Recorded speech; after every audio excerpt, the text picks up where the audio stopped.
Maths के पहले topic में हम लोग जो पढ़ेंगे वो है नंबर सिस्टम।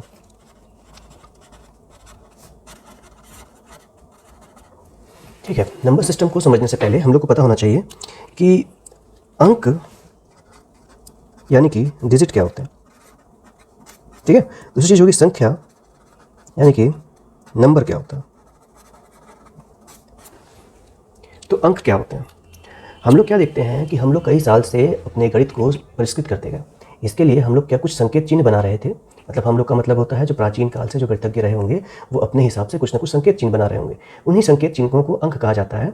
अभी जो हम लोग अंक प्रयोग करते हैं वो दशमलव प्रणाली है और इसमें कुल 10 अंकों का प्रयोग किया जाता है। तो अंक कौन कौन से हैं सबको पता होगा। 0, 1, 2, 3, 4, 5, 6, 7, 8, 9, 9।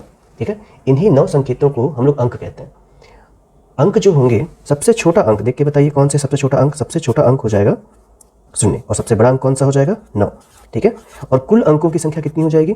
अंकों की जो संख्या हो जाएगी अपने पास, कुल संख्या जो होगी वो कितनी हो जाएगी? कुल अंकों की संख्या हो जाएगी अपने पास 10। ठीक है, तो अंक क्या होते हैं? 0, 1, 2, 3, 4, 5, 6, 7, 8 और 9, इन्हीं को अंक कहते हैं। सबसे छोटा अंक कौन सा होता है? 0। सबसे बड़ा अंक कौन सा होता है? 9। और कुल संख्या कितनी होती है इनकी? 10। अब देखते हैं कि संख्या क्या होती है। अंक हो गया, अगला है संख्या क्या होता है। संख्या देखते हैं क्या होता है। ठीक है, तो संख्या क्या होगा? इन्हीं अंकों को कई बार रिपीट करके हम लोग संख्याओं के रूप में निरूपित करते हैं। जैसे मान लीजिए कि मैं बोला 31, 31 जो है वो क्या है? एक संख्या है। ठीक है, और इस संख्या को बनाने के लिए 2 अंकों का प्रयोग हुआ है। कौन कौन से 2 अंक हैं बताइए? एक है 3 और एक है 1। इसी प्रकार मैं बोला कि 231 बोल दिया। ठीक है, 231 की अगर बात करेंगे तो क्या है? ये एक संख्या है। पर इसमें अगर अंकों के बारे में पूछें तो 2 एक अंक है, 3 एक अंक है और 1 एक अंक है। मतलब ये 3 अंकों से मिलकर के बनी हुई है। तो क्या समझ में आया इससे कि अंक अलग होते हैं और संख्याएं अलग होती हैं। जैसे कि कोई क्वेश्चन पूछे कि 432 में कितने अंक हैं, तो कितने अंक हैं इसमें? 3 अंक हो गए। और पूरी संख्या कौन सी है? पूरी संख्या है 432। ऐसे और सोच सकते हैं, मैं बोलता हूँ 5728। मैं पूछा इसमें संख्या का नाम क्या है, तो संख्या का नाम क्या होगा? 5728 या 5728। लेकिन अगर बात करेंगे इसमें कितने अंक हैं, तो इसमें कितने अंक हैं? अंकों की संख्या कितनी होती है? अंकों की संख्या क्या होती है? इसमें 4 होती है। ठीक है, तो अंक और संख्या में अंतर समझ में आ गया होगा सबको। अगर बोले सबसे छोटा संख्या बताइए तो नहीं बता सकते, सबसे बड़ी संख्या बताइए तो नहीं बता सकते। और सबसे छोटा अंक पूछें तो सबसे छोटा अंक होगा 0, सबसे बड़ा अंक होगा 9। ठीक है, सबसे छोटी का प्रश्न उठता है कि सबसे छोटी 1 अंक वाली संख्या बताइए। ठीक है, समझ में आ रहा है ना? या 2 अंक वाली संख्या बताइए या 3 अंक वाली संख्या बताइए। ये सबको बनता होगा। जैसे 2 अंकों वाली सबसे छोटी संख्या कौन सी है? 10। 3 अंकों वाली सबसे छोटी संख्या कौन सी है? 1, 0, 0। ठीक है, और अगर कभी सोचना हो सबसे बड़ी संख्या बताइए तो बड़ी संख्या कौन सी हो जाएगी? 9 से शुरू करेंगे, उसके बाद 99 हो जाएगा 2 अंकों वाली, फिर 3 अंकों वाली हो जाएगी 999। अंक और संख्या में अंतर समझ में आ रहा होगा। ठीक है, ये जो है इसमें कौन अंक है? एक ही अंक है 9। इसमें भी एक ही अंक है 9। इसमें भी कितने अंक हैं? सबके सब 9 ही अंक से बनकर बने हुए हैं। पर अगर संख्या पूछेंगे तो ये 9 है, ये 99 है और ये 999 है। तो संख्या और अंक क्या एक ही होते हैं? तो जवाब नहीं, संख्या और अंक क्या होते हैं? अलग अलग होते हैं।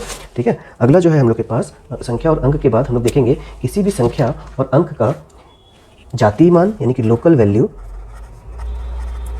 क्या होता है। ठीक है, लोकल वैल्यू या जातीय मान क्या होगा किसी भी संख्या का ना। अंक का जातीय मान नहीं बताते हैं, किसी भी संख्या का जातीय मान क्या होगा, ये क्वेश्चन हो गया। तो किसी भी संख्या का जातीय मान समझना है हम लोग को। उदाहरण के लिए मैं बोला 254। इस 254 में कितनी अंक हैं? तो इसमें कितने अंक हो गए? अंकों की संख्या हो गई 3। कौन कौन से? 2, 5 और 4। अगर इन अंकों के हिसाब से हम लोग चेक करें तो हमको पता चलता है कि ये 3 अंकों वाली संख्या है। अब मैं पूछा 2 का जातीय मान क्या है? यहाँ पर जो 2 लिखा हुआ है इसका जातीय मान या लोकल वैल्यू क्या है? तो जातीय मान उसी संख्या के प्रतीक चिन्ह का अर्थ होता है। उदाहरण के लिए इस 2 को इस चिन्ह को क्या पढ़ते हैं? 2। इसका जातीय मान क्या हो जाएगा? 2। मतलब उसी के मान को कह देते हैं। कहाँ पर लिखा है, किस जगह पे है, इकाई में है, दहाई में है, सैकड़ा में, हजार में, उससे फर्क नहीं पड़ता। उसी अंक का क्या मान है उसको उसका क्या कहते हैं? जातीय मान। जैसे इस 5 का जातीय मान क्या है? 5। इस 4 का जातीय मान क्या है? 4। सीधा मान को ही लिख देते हैं। थोड़ा मोड़ा समझ में आएगा जातीय मान क्या होता है। ठीक है, जैसे पूछा 502। 502 में 5 का जातीय मान क्या है? तो 5। 2 का जातीय मान क्या है? 2। और 0 का जातीय मान क्या है? 0।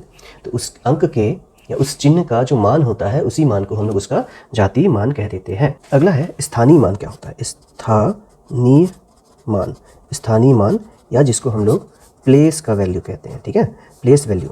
ठीक है, मतलब वो कहाँ पर है उसके मान के बारे में पूछ रहा है। तो खुद से सोच सकते हैं कि इकाई वाला संख्या का मान इकाई होगा, दहाई वाले में 10 होगा, तिहाई सैकड़ा वाले में सैकड़ा होगा। उदाहरण के लिए मैं पूछा 256 में 6 का स्थानीय मान क्या है, तो 6 का स्थानीय मान क्या हो जाएगा, 6 गुणित इकाई में है इसलिए 1, 6 गुणित 1 कितना होता है 6।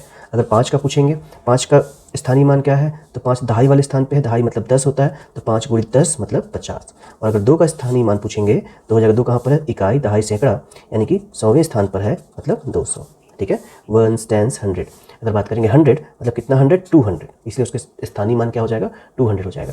और भी समझ सकते हैं, जैसे मैं बोला 5 4 3 2 0, मैं पूछा इसमें 3 का स्थानीय मान कितना है, तो कुछ नहीं करना है, जितने अंक हैं उसको 0 कर देना 3 के बाद वाले, तो 3 डबल 0। मैं पूछा 5 का स्थानीय मान कितना है, तो 5 लिखे और 1 2 3 4 4 टू 0, ये उसका स्थानीय मान, 4 टू 0 ये उसका स्थानीय मान हो जाएगा।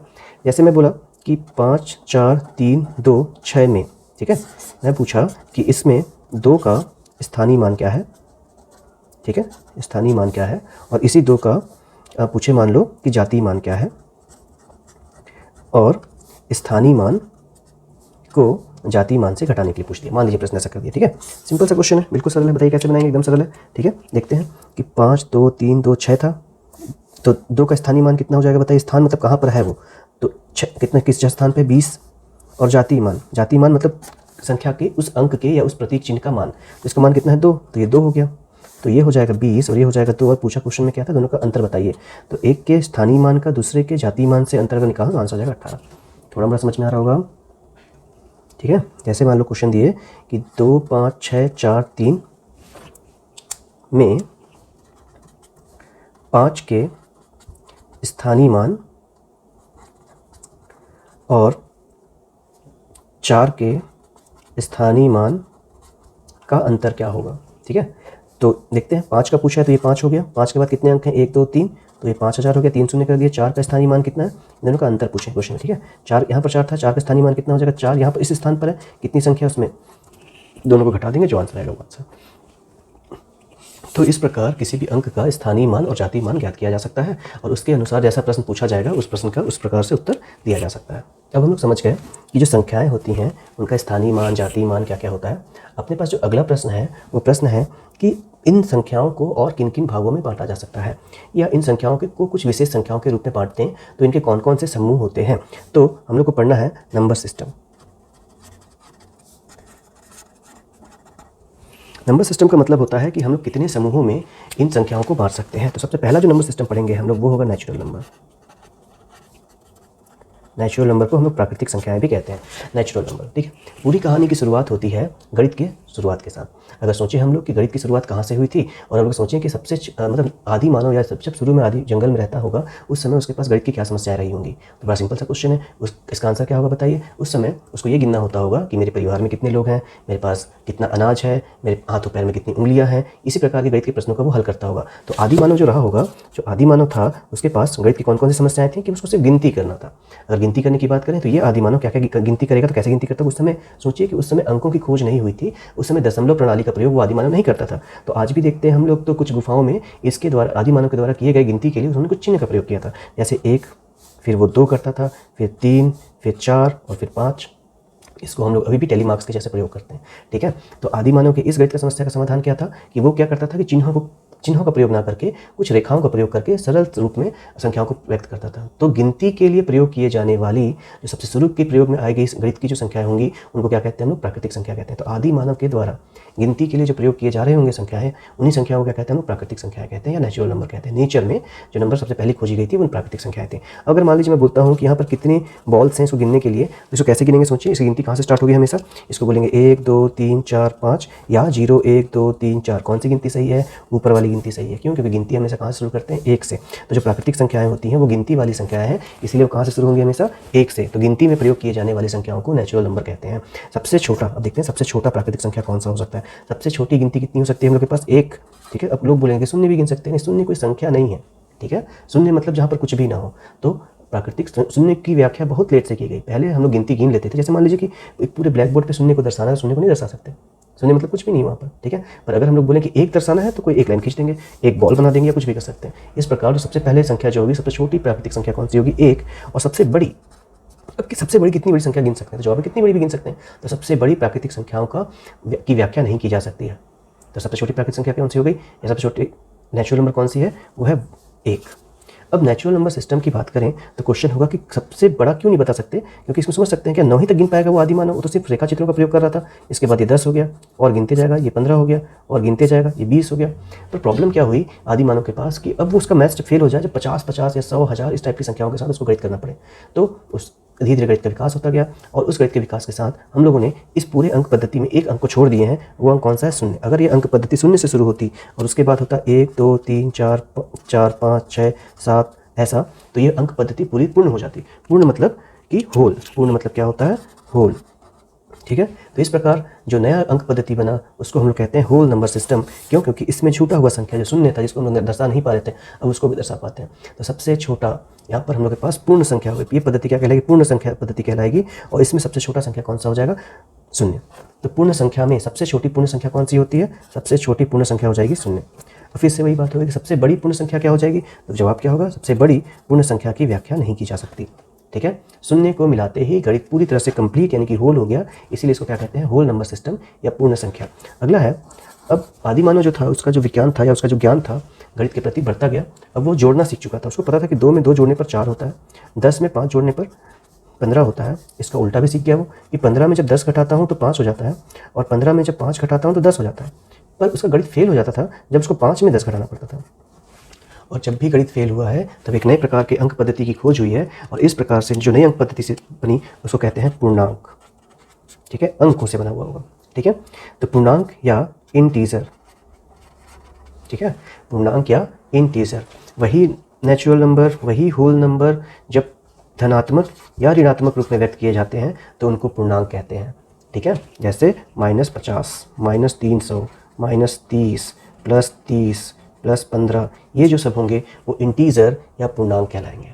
ठीक है, अभी तक दशमलव की खोज नहीं हुई है। मतलब अगर कोई पूछे 5.1 तो क्या कभी गिनती में 5.1 आया है क्या, कभी गिने ऐसा 5.1, 5.2, 5.3? नहीं, गिनती में ऐसा नहीं प्रयोग किया था। मतलब कि ना ही ये प्राकृतिक संख्या है, ना ही ये होल नंबर है और ना ही ये इंटीजर है। इंटीजर को z से दर्शाएंगे। ठीक है, तो इस जो 5 दशमलव वाले जो अंक होंगे ना ही वो प्राकृतिक होंगे, ना ही वो होल नंबर होंगे, ना ही वो इंटीजर होंगे।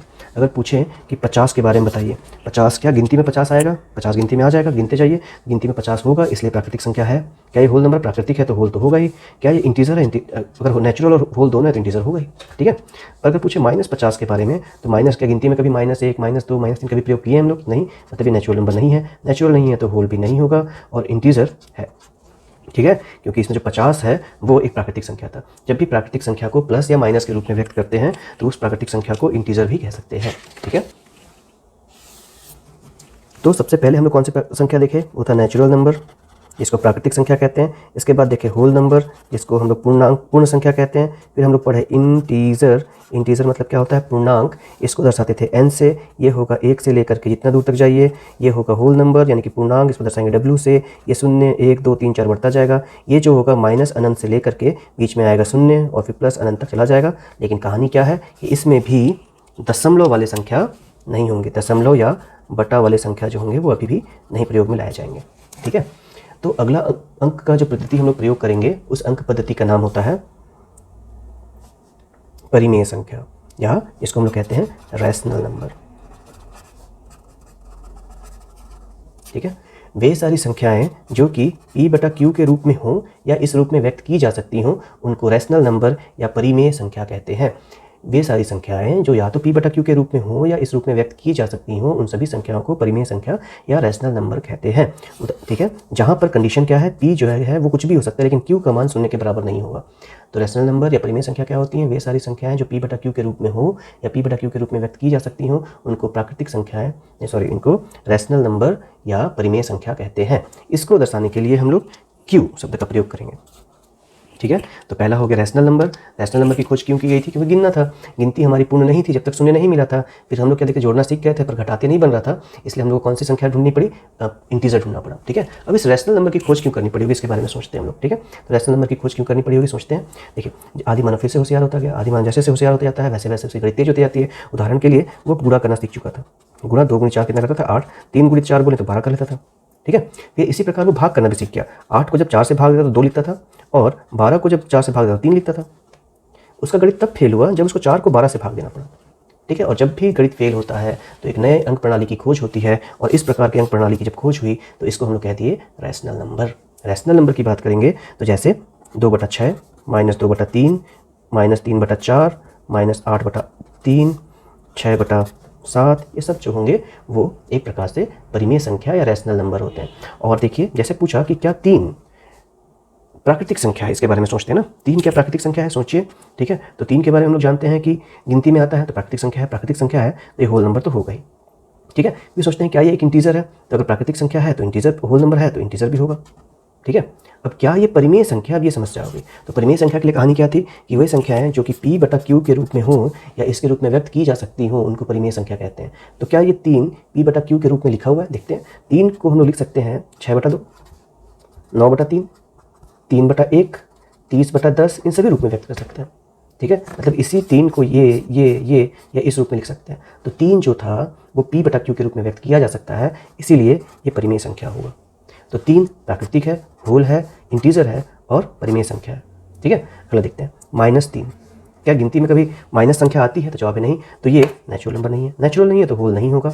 अब इंटीजर के बारे में सोचते हैं। ठीक है, प्लस और माइनस में अगर किसी प्राकृतिक संख्याओं को दर्शाएं तो वही क्या कहलाता था, इंटीजर। अगर इस माइनस को हटा दूं तो 3 प्राकृतिक संख्या है ना, इसलिए इंटीजर होगा। ठीक है, तो इंटीजर है। अगर -3 की बात करें तो -3 को समझ सकते हैं -3/1, या बोल सकते हैं -6/2, या बोल सकते हैं -9/3, मतलब उसको P/Q के रूप में व्यक्त कर